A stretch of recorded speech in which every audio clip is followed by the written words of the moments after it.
ಲೈಂಗಿಕ ದೌರ್ಜನ್ಯ ನಡೆದಿಲ್ಲ, ಎಸ್ಪಿ ಸ್ಪಷ್ಟನೆ. ಬಂಧುಗಳೇ, ತಮಗೆಲ್ಲ ಗೊತ್ತಿರುವ ಹಾಗೆ ಬೀದರ್ ನಗರದ ಖಾಸಗಿ ಶಾಲೆಯೊಂದರಲ್ಲಿ 4 ವರ್ಷದ ಬಾಲಕಿ ಮೇಲೆ ಲೈಂಗಿಕ ದೌರ್ಜನ್ಯ ನಡೆದಿರುವ ಬಗ್ಗೆ ನಗರದ ಮಹಿಳಾ ಪೊಲೀಸ್ ಠಾಣೆಯಲ್ಲಿ ಜುಲೈ 24ರಂದು ಪೋಸ್ಕೋ ಕಾಯ್ದೆಯಲ್ಲಿ ಪ್ರಕರಣ ದಾಖಲಾಗಿತ್ತು. ಈ ಪ್ರಕರಣಕ್ಕೆ ಸಂಬಂಧಪಟ್ಟಿರುವ ಹಾಗೆ ತನಿಖೆಯಲ್ಲಿ ಬಾಲಕಿಯ ಮೇಲೆ ಲೈಂಗಿಕ ದೌರ್ಜನ್ಯ ನಡೆಯದ ಬಗ್ಗೆ ಯಾವುದೇ ಕುರುಹುಗಳಿಲ್ಲ ಎಂದು ಜಿಲ್ಲಾ ಪೊಲೀಸ್ ವರಿಷ್ಠಾಧಿಕಾರಿಗಳಾಗಿರುವಂತಹ ಪ್ರದೀಪ್ ಗುಂಟೆ ಅವರು ಪತ್ರಿಕಾ ಪ್ರಕಟಣೆಯಲ್ಲಿ ಮಾಹಿತಿ ನೀಡಿದ್ದಾರೆ. ಒಟ್ಟಾರೆಯಾಗಿ ಹೇಳಬೇಕಾದ್ರೆ ಬೀದರ್ ಜಿಲ್ಲೆಯಲ್ಲಿ ನಡೆದಿರುವಂತಹ ಈ ಒಂದು ಹೇಯ ಕೃತ್ಯ ಬಗ್ಗೆ ಸಾಕಷ್ಟು ಜನರಿಗೆ ಬಹಳಷ್ಟು ರೀತಿಗಳಿಂದ ಕುತೂಹಲವಾಗಿತ್ತು. ಯಾರು ಮಾಡಿದ್ದಾರೆ, ಹೇಗೆ ಮಾಡಿದ್ದಾರೆ, ಯಾಕೆ ಮಾಡಿದ್ರು ಅಂತಕ್ಕಂಥ ಪ್ರಶ್ನೆ ಕೂಡ ಸಾರ್ವಜನಿಕರಲ್ಲಿ ಕಾಡ್ತಾ ಇತ್ತು. ಅದಾದ ನಂತರದಲ್ಲಿ ಬಾಲಕಿಗೆ ನಗರದ ಬ್ರಿಮ್ಸ್ ಆಸ್ಪತ್ರೆಯಲ್ಲಿ ವೈದ್ಯಕೀಯ ಪರೀಕ್ಷೆ ನಡೆಸಲಾಗಿದ್ದು, ವೈದ್ಯಾಧಿಕಾರಿಗಳ ಕೂಲಂಕುಷವಾಗಿ ವೈದ್ಯಕೀಯ ತಪಾಸಣೆ ಮಾಡಿದ ನಂತರದಲ್ಲಿ ಯಾವುದೇ ರೀತಿಯ ದೌರ್ಜನ್ಯ ಲೈಂಗಿಕವಾಗಿ ನಡೆದಿಲ್ಲ ಎಂಬುದರ ಬಗ್ಗೆ ಸ್ಪಷ್ಟ ಮಾಹಿತಿಯನ್ನ ಪುರಾವೆಗಳು ಕಂಡು ಬಂದಿಲ್ಲ ಎಂದು ವರದಿ ನೀಡಿದ್ದಾರೆ. ಹಾಗಾಗಿ ಆ ಮಗುವಿಗೆ ಆಗಿರುವಂತಹ ಗಾಯದ ಬಗ್ಗೆ ಆಕಸ್ಮಿಕವಾಗಿ ಯಾವುದೋ ವಸ್ತು ಚುಚ್ಚಿರುವುದರಿಂದ ಗುಪ್ತಾಂಗದಲ್ಲಿ ರಕ್ತಸ್ರಾವವಾಗುತ್ತಿತ್ತು. ತಾಯಿಯನ್ನ ಬಟ್ಟೆ ಬದಲಾವಣೆ ಮಾಡುವಂತ ಸಂದರ್ಭದಲ್ಲಿ ಮಗಳಿಗೆ ಈ ರೀತಿ ಆಗಿರತಕ್ಕಂಥ ಘಟನೆಗಳನ್ನ ಕಂಡು ಬೆರಗಾಗಿ ತಮ್ಮದೇ ಆದ ರೀತಿಯಲ್ಲಿ ಅನೇಕ ರೀತಿಗಳಿಂದ ಹಲವಾರು ಆಸ್ಪತ್ರೆಗಳಿಗೆ ಓಡಾಡಿ ಕೊನೆಗೂ ಒಂದಿಷ್ಟು ಸರ್ಕಾರಿ ಆಸ್ಪತ್ರೆಗೆ ಬಂದು ಈ ರೀತಿ ನಮ್ಮ ಮಕ್ಕಳ ಮೇಲೆ ಈ ರೀತಿ ಲೈಂಗಿಕ ದೌರ್ಜನ್ಯ ಆಗಿರಬಹುದು ಎಂಬ ಹೇಳಿಕೆಯ ಅಡಿಯಲ್ಲಿ ಪ್ರಕರಣವೊಂದನ್ನು ದಾಖಲೆ ಮಾಡಿಕೊಳ್ಳಲಾಗಿತ್ತು. ಈ ಒಂದು ಅಭಿಪ್ರಾಯಕ್ಕೆ ಸಂಬಂಧಪಟ್ಟಂತೆ ಪ್ರಾಥಮಿಕ ವರದಿಯಲ್ಲಿ ಯಾವುದೇ ಕುರುಹುಗಳು ಲೈಂಗಿಕ ದೌರ್ಜನ್ಯ ನಡೆಯದಿರುವುದರ ಬಗ್ಗೆ ಕುರುಹುಗಳು ಇಲ್ಲ ಎಂಬುದನ್ನ ವೈದ್ಯಾಧಿಕಾರಿಗಳು ಸ್ಪಷ್ಟಪಡಿಸಿದ್ದಾರೆ ಎಂಬ ಮಾತಿನಲ್ಲಿ ಜಿಲ್ಲಾ ಪೊಲೀಸ್ ವರಿಷ್ಠಾಧಿಕಾರಿಗಳು ಕೂಡ ಮಾಹಿತಿ ನೀಡಿದ್ದಾರೆ.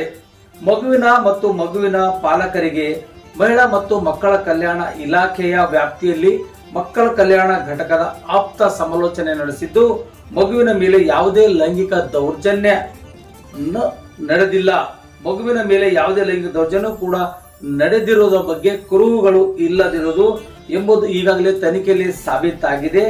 ಎಲ್ಲ ಹಂತಗಳನ್ನು ಮಗುವಿನ ಪೋಷಕರಿಗೆ ಕಡ್ಡಾಯವಾಗಿ ತಿಳಿಸಲಾಗುತ್ತದೆ.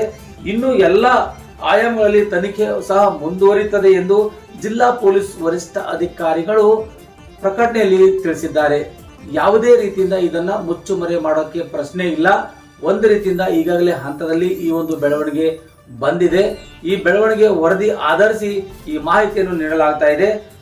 ಎಲ್ಲ ಆಯಾಮಗಳಿಂದ ತನಿಖೆ ಮುಂದುವರಿಯದಿದೆ, ಇನ್ನೂ ಸಹ ಮುಂದುವರಿದಿದೆ. ಆದರೆ ಯಾವುದೇ ಕಾರಣಕ್ಕೂ ಈಗ ಮಗಳ ಮೇಲೆ ಮತ್ತು ಮಗುವಿನ ಮೇಲೆ ಲೈಂಗಿಕ ದೌರ್ಜನ್ಯ ನಡೆದಿಲ್ಲ ಎಂಬುದನ್ನ ಕುರುಹುಗಳು ಪತ್ತೆಯಾಗಿಲ್ಲ. ಹಾಗಾಗಿ ಅದನ್ನ ದೃಢಪಡಿಸಿದ್ದಾರೆ ವೈದ್ಯಾಧಿಕಾರಿ ಎಂಬ ಹೇಳಿಕೆಯನ್ನ ಪ್ರದೀಪ್ ಗುಂಟಿ ಜಿಲ್ಲಾ ಪೊಲೀಸ್ ವರಿಷ್ಠಾಧಿಕಾರಿಗಳು ತಿಳಿಸಿದ್ದಾರೆ. ಅದಲ್ಲದೆ ಯಾವುದೇ ಕಾರಣಕ್ಕೂ ಮಾಧ್ಯಮಗಳಲ್ಲಿ ಊಹಾಪೋಹಗಳನ್ನ ಮಾಡಬಾರದು ಅಂತಕ್ಕಂಥ ಮಾತು ಕೂಡ ಪ್ರದೀಪ್ ಗುಂಟಿ ಅವರು ಮನವಿ ಮಾಡಿಕೊಂಡಿದ್ದಾರೆ. ಒಟ್ಟಾರೆಯಾಗಿ ಹೇಳಿದರೆ ಬೀದರ್ ಜಿಲ್ಲೆಯಲ್ಲಿ ಕೂಡ ಒಂದಿಷ್ಟು ನೆಮ್ಮದಿ ಉಸಿರು ಪಡುವಂತ ಮಟ್ಟಕ್ಕೆ ಬಂದಿದ್ದಾಗಿದೆ ಅಂತಕ್ಕಂಥ ಮಾತನ್ನು ಕೂಡ ಹೇಳಬಹುದು. ಯಾಕಂದ್ರೆ 4 ವರ್ಷದ ಬಾಲಕಿ ಮೇಲೆ ಅತ್ಯಾಚಾರ ಮತ್ತು ಲೈಂಗಿಕ ದೌರ್ಜನ್ಯದ ವಿಷಯ ಕುರಿತು ಎಫ್ಐಆರ್ ಆಗಿದ ನಂತರದಲ್ಲಿ ಬಹಳಷ್ಟು ರೀತಿಗಳಿಂದ ಆಲೋಚನೆ ಮಾಡ್ತಾ ಇದ್ರು ಜನ. ಆ ಜನರಿಗೆ ಆ ವಿಚಾರಕ್ಕೆ ಅನುಗುಣವಾಗಿ ವೈದ್ಯಕೀಯ ತಪಾಸಣೆ ಪರೀಕ್ಷೆಯಲ್ಲಿ ಯಾವುದೇ ದೌರ್ಜನ್ಯ ಆಗಿಲ್ಲವೆಂಬುದನ್ನು ಕೂರು ಬಂದಿದಾಗ ಜಿಲ್ಲಾ ಪೊಲೀಸ್ ವರಿಷ್ಠಾಧಿಕಾರಿಗಳು ಸ್ಪಷ್ಟ ನಿರ್ದೇಶನ ನೀಡಿದ್ದಾರೆ. ಯಾರು ಕೂಡ ಆತಂಕ ಭಯ ಪಡೋ ಅವಶ್ಯಕತೆ ಇಲ್ಲ. ಆದರೆ ತನಿಖೆ ಇನ್ನು ಮುಂದುವರಿಯುವಂತಹ ಹಂತಕ್ಕೆ ಇರುತ್ತದೆ. ಆದರೆ ಯಾವುದೇ ಕಾರಣಕ್ಕೂ ಆ ಮಗುವಿನ ಮೇಲೆ ಲೈಂಗಿಕ ದೌರ್ಜನ್ಯ ನಡೆದಿಲ್ಲ ಎಂಬುದನ್ನ ವೈದ್ಯಾಧಿಕಾರಿಗಳು ಮತ್ತು ಜಿಲ್ಲಾ ಪೊಲೀಸ್ ವರಿಷ್ಠಾಧಿಕಾರಿಗಳು ಸ್ಪಷ್ಟನೆ ನೀಡಿದ್ದಾರೆ. ಯಾವುದೇ ರೀತಿಗಳಿಂದ ಮಗುವಿಗೆ ತೊಂದರೆ ಆಗಿಲ್ಲ ಎನ್ನುವ ಮಾತನ್ನ ಇಲ್ಲಿ ಹೇಳಲಾಗಿದೆ. ಈ ಒಟ್ಟಾರೆಯಾಗಿ ಈ ತರದ ಸುದ್ದಿಗಳನ್ನ ಯಾರು ಕೂಡ ಅಪಪ್ರಚಾರ ಮಾಡಬಾರದು ಅನ್ನೋಕ್ಕಂತ ಕಳಕಳಿ ಕೂಡ ಪೊಲೀಸ್ ವರಿಷ್ಠಾಧಿಕಾರಿಗಳನ್ನ ಪತ್ರಕರ್ತರಲ್ಲೂ ಸಹ ಮನವಿ ಮಾಡಿಕೊಂಡಿದ್ದಾರೆ.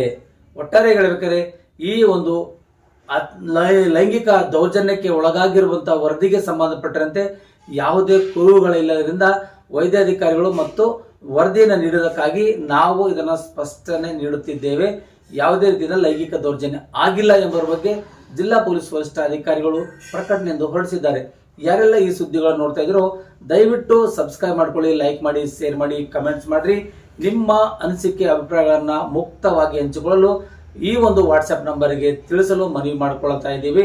ಮತ್ತು ಸ್ವತಂತ್ರ ಪತ್ರಿಕೋದ್ಯಮಕ್ಕೆ ನಿಮ್ಮೆಲ್ಲರ ಬೆಂಬಲ ಅಗತ್ಯವಾಗಿದೆ. ಹಾಗಾಗಿ ತಾವೆಲ್ಲರೂ ಸಹಕಾರ ಮಾಡಬೇಕಾಗಿ ಮನವಿ ಕೂಡ ಮಾಡಿಕೊಳ್ಳುತ್ತದೆ. ಮುಂದಿನ ಸುದ್ದಿಗಾಗಿ ಮತ್ತೆ ಬರ್ತೀನಿ. ಅಲ್ಲಿವರೆಗೂ ನಮಸ್ತೆ.